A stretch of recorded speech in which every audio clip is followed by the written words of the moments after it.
Being taken by Elmer Smith, who resides in his house at 1259 Bear Tavern Road in Titusville. Temperature today, by the way, I just checked, is 51 degrees. Too warm for the month of December, getting close to Christmas. Here to 15 Federal City Road in Ewing Township, the home of my brother-in-law, William Mycock, who's a survivor of the attack on Pearl Harbor on the battleship Oklahoma at the time of the attack, and we'll interview him and get him to tell us his story. This is the yard at the farm on Bear Tavern Road, showing a little workshop and the barn. The original stone part of this house was built around 1690, and this addition, we believe, was put on in the year 1775, 1776, because there's a mortgage recorded for it at that date. It's in the state archives. Sort of lean-to addition on the end is the kitchen. This is my brother-in-law, William F. Mycock, a Pearl Harbor survivor. How old are you now, Bill? 71. And how old were you on December 7, 1941? 21. When did you enlist in the Navy? 4 June 1940. How old was you at that time? 20. And why did you enlist? That's a damn good question. I always wanted to join the Navy. That's the only thing I can tell you. I quit a job that was paying me 52 cents an hour and joined the Navy for $21 a month. How many members of your family were in service during World War II? There were 5 of us. Myself in the Navy, another brother in the Navy, 1 in the Seabees, and 2 in the Army. Did they all survive? Yes. So your mother was a 5-star mother? Yes. And then later in Korea, you had another brother go in service, so there was Yes. a total of 6. My youngest brother went in Korea. Give us the details about December 1941, starting with what time you got up that morning, etc. I'm not sure about what time reveille was. It was probably around 6 or 6:30. And then we always had to go up and clean up the main deck, which was part of our routine. And then I had breakfast, and I had just come back from the washroom brushing my teeth. I was putting my toothbrush in the locker when the first torpedo hit us. And from then on, it was hectic. My battle station was up at Gun 2. At the time, I was a gunner's mate 3rd class, and I was the gun pointer on Gun 2. I maintained gun number 9, which was manned by the Marines. Now, this was a broadside battery of 5-inch 51 caliber guns, which were primarily used for shore bombardment or against surface craft. They couldn't elevate over 21 degrees, so they wouldn't have been much good at firing an aircraft.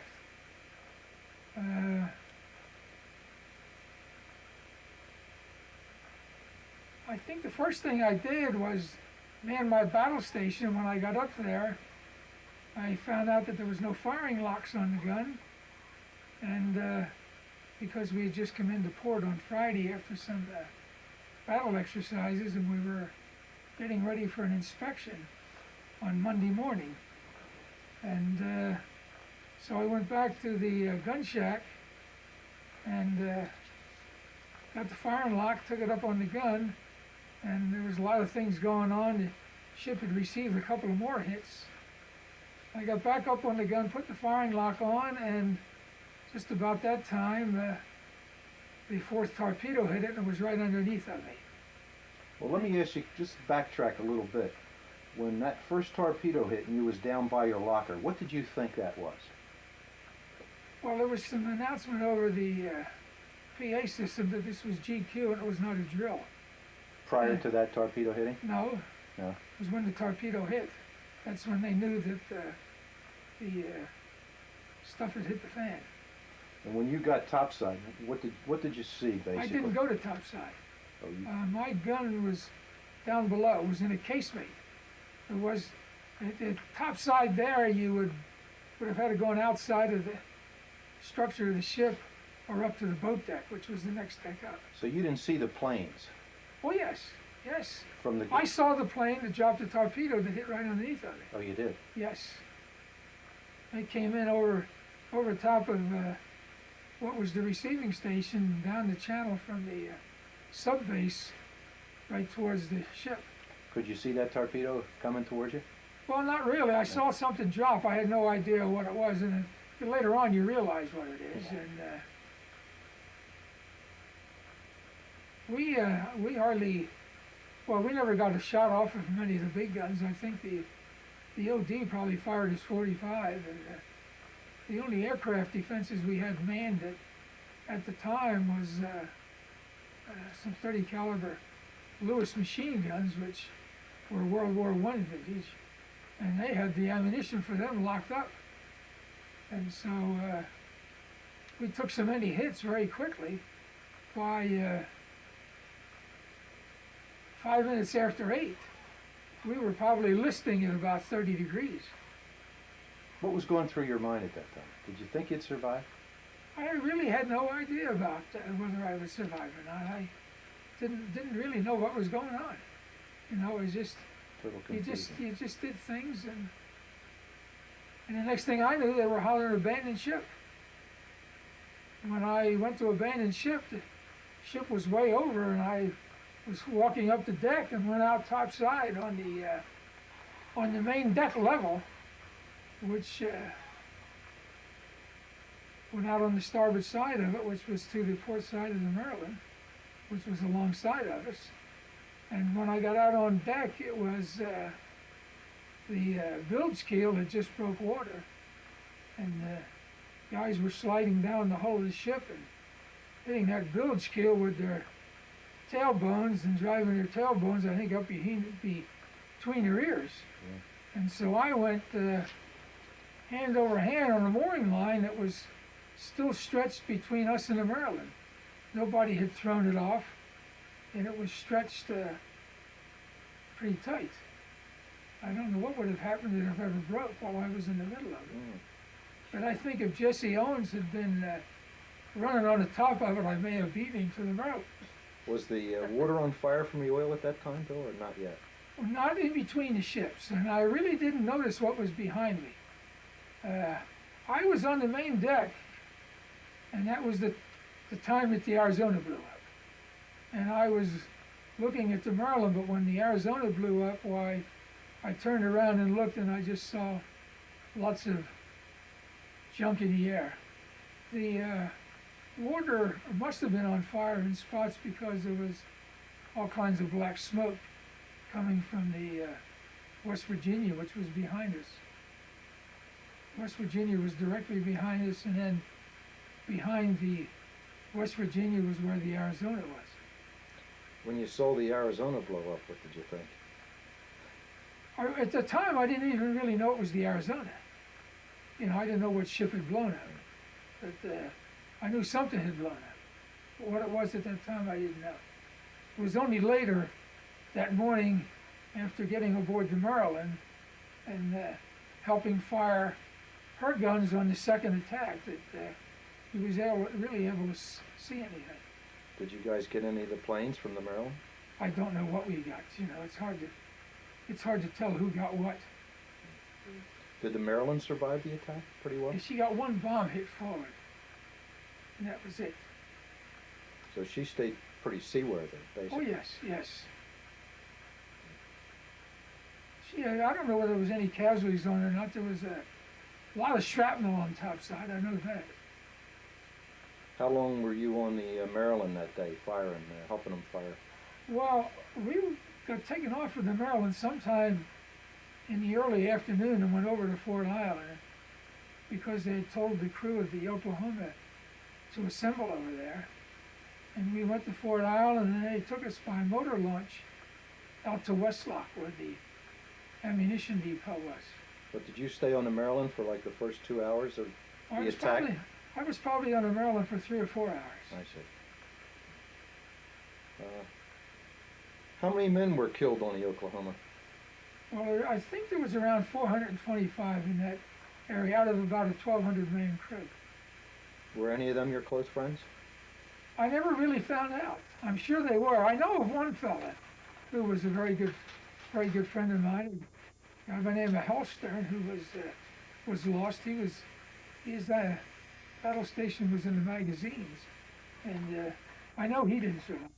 How many more of them didn't survive, I never knew, because I never saw that many of them afterwards. You mean you all got broken up and assigned to different places? Well, within a 2-week period, yes. We weren't all together out at Westlock, and then during the war, I ran into other guys that were on the Oklahoma. What happened to you after you left Pearl Harbor? How long was you still at Pearl Harbor after that, at Westlock? Well, I went out to Westlock, and I stayed in Westlock for, I think we were out there for 4 or 5 days. And, of course, we didn't have any clothing. The only thing we had was what we had on our backs. I had my shoes, a pair of socks, a pair of shorts, and my skivvies. And that was it. And when we were out to Westlock, I got a Marine uniform, set of khakis.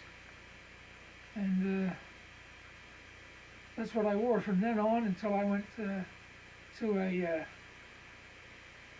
destroyer tender, the USS Dobbin. I went there and had been assigned to the USS Warden, and she was at sea. And I waited on the Dobbin, and if memory serves me correct, I was on the Dobbin for Christmas Day, and I believe the Warden came in either around the 27th or 28th of December, and then I was transferred to her. Where did you go on that ship? Well, we sailed the South Pacific until September of 42. Was that a destroyer? Yes. Came back to the States in September, spent a couple of months in Mare Isle, and went up in the Aleutians, and that got sunk. You took a torpedo up there also? No. We hit a reef when we were landing some Army scouts in Amchitka prior to the Army taking Kiska. That was it was on January the 12th, 1943. Did you go in the water? Yes. That'd be pretty cold on January 12th. Well, the water was 38 degrees and the atmosphere was 32. How long was you in the I water? didn't find my gadget for weeks. I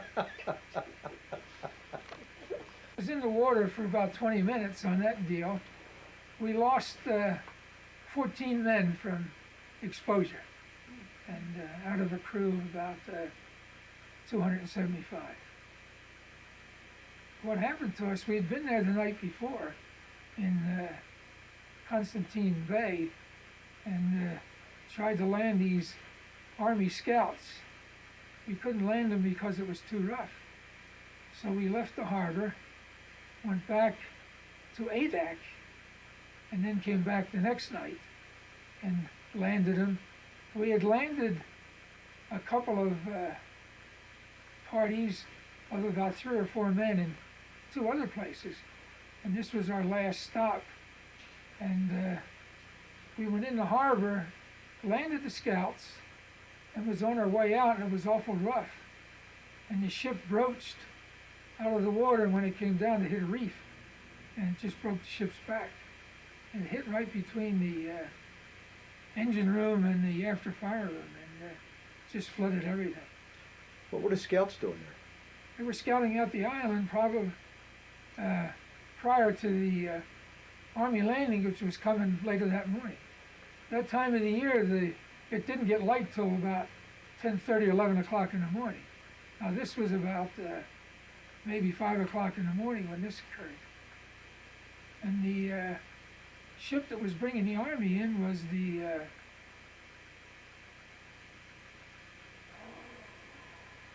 was a former German ship that was called the SS Africa something. It was manned by the Coast Guard. I can't remember the name of it now. she also ran aground in the harbor. After we got picked up, we went aboard her, and she also went aground by dragging anchor. Of course, they were able to get her off. When you first got hit at Pearl Harbor, when you were on the Oklahoma, to go backwards a little bit here, how did they notify you? Well, they just passed the word, this is general quarters and this is no shit. So the no shit meant it was the real thing. I would assume by that it was. Tell us what you saw after you got off the Oklahoma and that night around there, Bill. What was it like? Well, when we went out to Westlock, we were in a motor launch, and as we rode through the harbor, the ships, there was still a lot of smoke, and it just seemed like it was a bad dream, that you couldn't believe that something like that could happen. And it was just... Did any of the Japanese pilots that got shot down, were they picked up alive? I don't know. I couldn't really tell you. I've never heard that. Yeah, I've often wondered.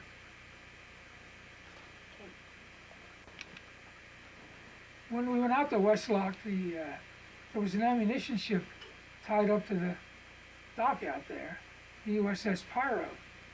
And she had a bomb hole in the pier right alongside of her, not more than 20 feet away. It went right through the concrete pier.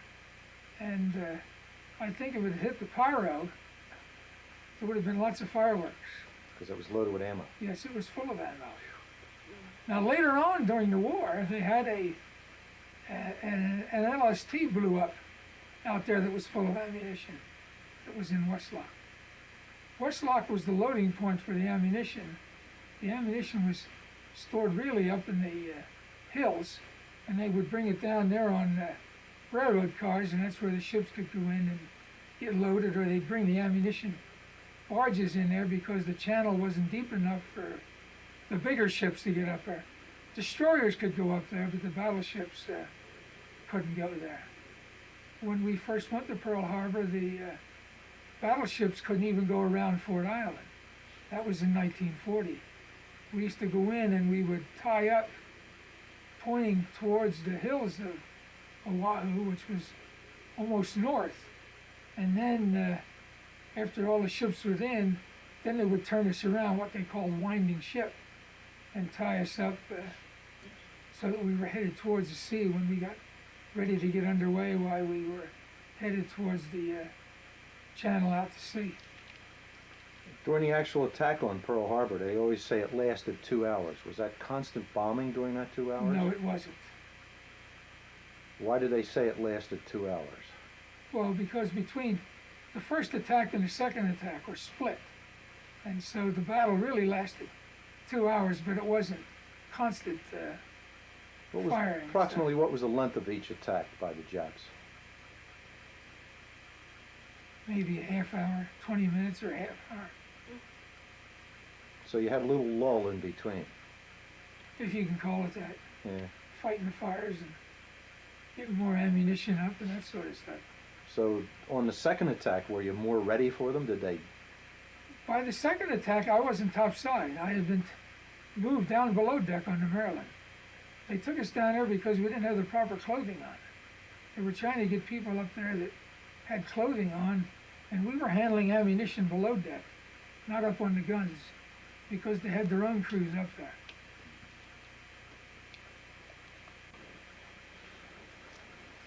When they transferred me from Westlock back to the receiving station to go out to this destroyer, why, we were in the receiving station for a couple of days. Now, the only clothing I had was what I had on my back. Pair of shoes, socks, set of underwear, and a pair of marine khakis and a khaki shirt. Well, the first morning we were there, they put us in a working party and marched us down to the dry dock where the USS Pennsylvania and the Cassin and the Downs were.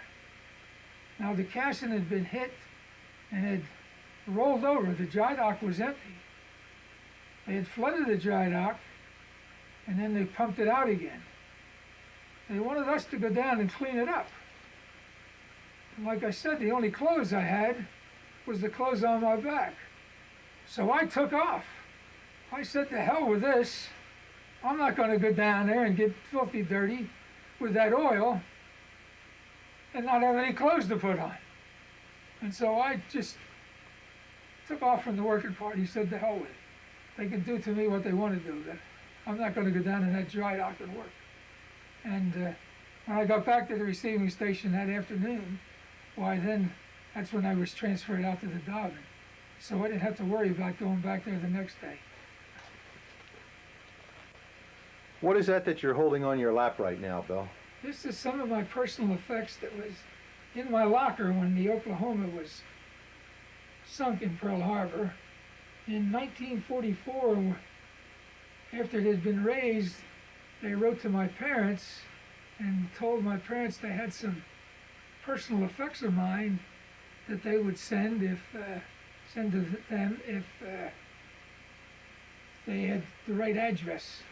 And so my father wrote back and said they had the right address, and they sent it to him, and it turned out to be my wallet, 2 fountain pens, and the contents of my wallet, which are coins, and then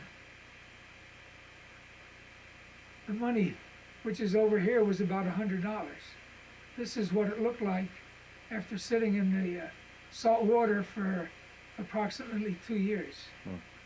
From accounts that I have read, they raised the Oklahoma in 1943 and then put her in dry dock, made her fit for sea because they couldn't, they didn't think it was worthwhile to spend the money on it to fix it up to make it, put it in combat condition. It was sold for scrap and was being towed back to the States in '44 when they ran into a storm and it sank. Where was that at that it sank, Bill? In the middle of the Pacific, somewhere between Honolulu and San Francisco. How about that? Just fine. I think one time you told me there was maybe a diamond ring or something that the divers never gave you back to you? There was a Navy ring that I never got back, a gold Navy ring with an onyx inset in it. Now, I don't know whether one of the divers got that or not, but somebody did. Yeah. You didn't say anything about your picture there, your sailor boy picture. Well, I used to carry that in my wallet. No? All right, let's get a picture of that. I don't know. I'll hold that up in the middle. Okay. Can you see the metal? Yeah. I'm going to try to get a picture of that picture of you. I just want to see Well, it. wait a minute. Don't you have a bigger one? No, I can't do that. Wait a minute. Hold on. Kate's got a I'm going to have to move the... Kate's got a bigger one where somebody else blew it up. Let me see that. Huh? I remember seeing You saw the metal, didn't you? Ann hasn't seen the medal. I saw she it, Bill. hasn't. You saw No, I saw That's a it. good picture. Here's Good looking the- guy there, Bill. Here's the metal, and What's then that it- picture you're holding there now, Bill? that was when I was a young tender sailor. How old? How old were I you was there? probably 20 or 21. So after the war, Bill, how long did you stay in the service? I re-enlisted in 1946 and stayed in until 1960. What rank did you retire at? Chief Electronics Technician, E7. When did you marry my sister, Catherine Smith? In May of 1954 Best, in Las Vegas. best thing you ever did, right? Well, one of the best, Good for you, Bill. one of the better. This picture shows Bill, the survivor, with my sister, Catherine. And Bill, I just have one final question to ask you, just to show what's happened in 50 years. What kind of car do you own today? One of those Japanese Toyotas. Thanks, Bill. We'll remember this forever, I hope.